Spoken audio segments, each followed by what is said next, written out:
Hello and welcome to my weekly video blog, and today on A Vogel Talks Menopause I'm going to be talking about sex and the loss of libido in the menopause. Now this is one of the most distressing symptoms of the menopause. I get so many women who are literally distraught because they've lost their libido and they don't know what to do. It can affect our relationships very, very dramatically sometimes. It can affect ourselves, the way we feel about ourselves, and it is really quite a difficult one to sort. The reason being is that it's very often a combination of both physical and emotional issues, and a lot of women can have a combination of both, and when you put them all together it just makes the situation even more difficult to resolve. So why does this happen? Well, it's all to do with the hormone estrogen. When you're having a monthly period, the point where you ovulate, which means you're actually ready for conception, that's when your estrogen is at its highest. So estrogen is almost like our I'm feeling sexy hormone. The higher it goes, the more sexy we're likely to feel. And every month it goes up to the top and comes down again when you get a period, and next month it starts to rise again, and so on. But in the menopause, obviously this doesn't happen. It can be a continual decrease of estrogen. So we don't get the highs of feeling sexy and the low of feeling a bit miserable. It just goes lower and lower, and this will have a continual dampening effect on our libido and the way that we feel about sex as well. So let's have a little look at the different symptoms that can crop up at this particular point. The physical symptoms, first of all, we've got fatigue. You know, we're busy, and I keep saying in this day and age as women, we're really busy. We're busy inside as well. Our bodies are frantically trying to cope with all the hormonal changes that are going on. That can lead to fatigue. If you've had a really busy day, if you've had to go to work, if you've had to look after family and come back, you know, by 10 o'clock at night, the last thing you want to do is think about sex. You probably just want to fall asleep and have a really good night's rest. The other main issue with sex at this particular point is vaginal dryness, and again it's very often caused by low estrogen. When you get vaginal dryness, other things occur at the same time. The walls of the vagina can become less elastic, and you can start to get really painful sex. If you're not lubricated enough, if you're not ready enough, then it can be very painful, and you only need to have painful or unenjoyable sex, if you like, once, and that can really put you off time and again. The other thing that can happen for some women is that they get slightly desensitized. They may find it a lot more difficult to climax, and again, if there's no enjoyment, then there's really you know, you just don't feel like doing it at all. Now we've also got to look at the emotional side of losing the libido. This is a really big one. As estrogen falls, we very often see ourselves differently. We're maybe, you know, we put on weight, we don't feel so good about ourselves, we can lose our confidence, and that can transfer itself to the bedroom. We don't want to be seen naked very often if we're starting to get ashamed of the way our body goes. We might feel that our partner doesn't think we're sexy anymore. That can be extremely off-putting too. We've also got the point that we can have low mood, we can have irritability, we can have anxiety, and in that emotional state then there's probably, you know, you're not even going to think about wanting sex at all.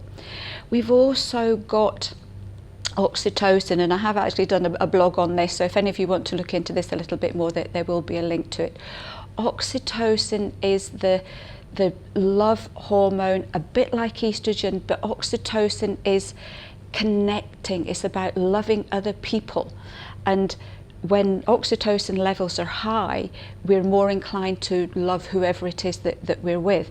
When estrogen starts to fall, your oxytocin can fall as well. It can mean just simply that you don't feel as close to your partner. You might find that, you know, some women say they've stopped loving their partners, they don't like their partner anymore. So there can be a huge emotional shift between couples in the menopause, and obviously that can then have a very big effect on your sex life too. The other thing that can happen is, and I get a lot of women in this situation as well, they still love their partner dearly, they want to have sex, they just don't feel like it, and they feel really guilty for having to say no. And that then sets up feeling bad about ourselves again, and it can create a real vicious circle. And guilt is one of the things that, you know, we really shouldn't feel during the menopause, because it's the hormones that are doing this to us, and very often it's not us ourselves that are actually creating this particular problem. So what can you do about this situation? The first thing is that if you are having problems, is to talk to your partner about it. Now, I know for a lot of women this can be really difficult. We know, you know, a lot of us don't like talking about our innermost feelings and our most intimate needs, if you like. But it's really important that you let your partner know what is going on. Men see sex very differently. For women, there's very much an emotional and a physical bond. I think we encompass sex in a much bigger way. For men, very often, if they get a knockback, they then feel that you don't love them anymore, and that's the simplicity of it. So they need to know how you're feeling. They need to know what's going on with you, both physically and emotionally and mentally. But it can be really difficult, because sometimes in the menopause we don't have any idea how we're feeling. We can be totally lost in the whole situation as well. So if you find it difficult to talk to your partner about this, or you're not quite sure how to go about it, I posted a blog a little while ago about 8 things men need to know about the menopause. So you can click onto it, you can print it out, and you can leave it somewhere where they can see it. And it's based on questions we've had from men. And yes, we do get men contacting us. They're looking at it from the other side. They are totally bamboozled, worried, heartbroken even, because they don't understand what's going on with their partner, and they're starting to ask lots of questions as well. So this is really the most important thing. If you can talk, you're really halfway there at trying to resolve the situation that you're in here.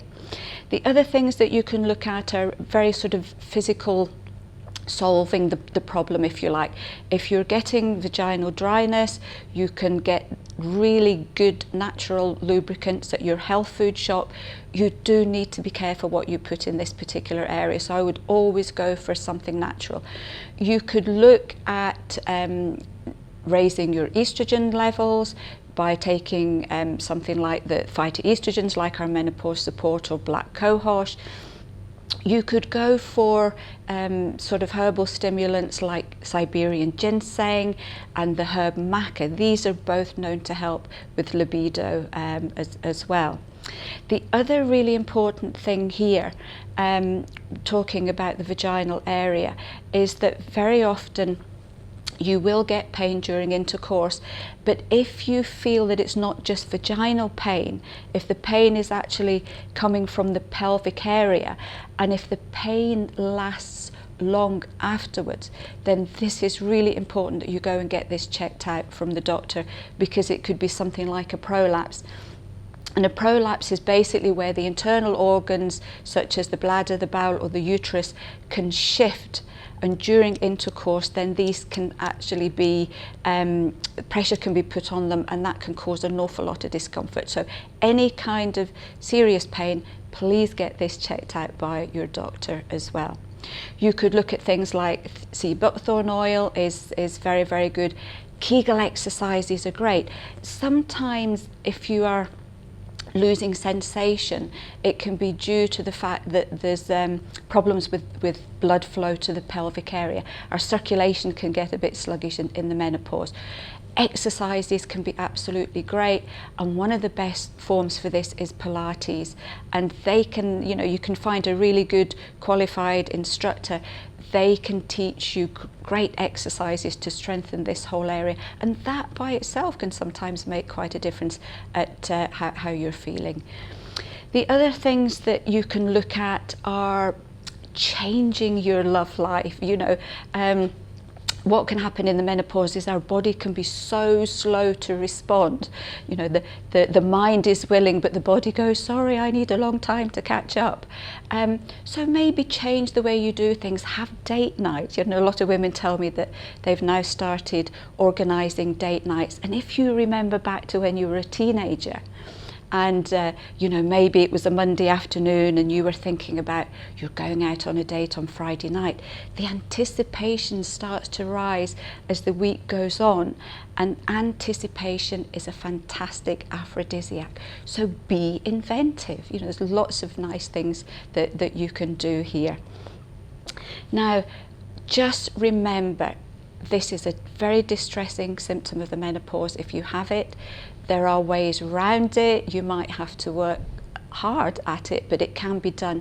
But for the majority of women, remember, the menopause is a phase that you are going through, and there is no reason why you can't come out the other end and still enjoy a really good, happy, healthy sex life for a long time afterwards. So bear in mind that this isn't something that you necessarily lose now and you will never ever get back again.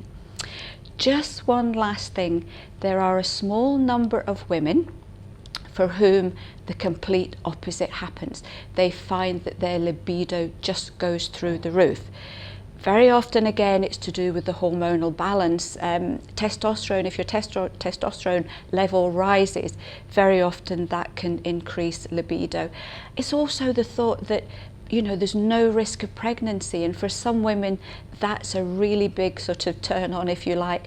And also too, if you have been together for a long time, your children may be away from home, and suddenly you find that you have the house to yourself a lot more often. So this does happen as well. As long as you are happy with the situation, that's absolutely fine. Just enjoy it. So that's really good. So I hope you found this interesting. If any of you out there have tried remedies, have done things to try and improve your libido, I would love to hear about it.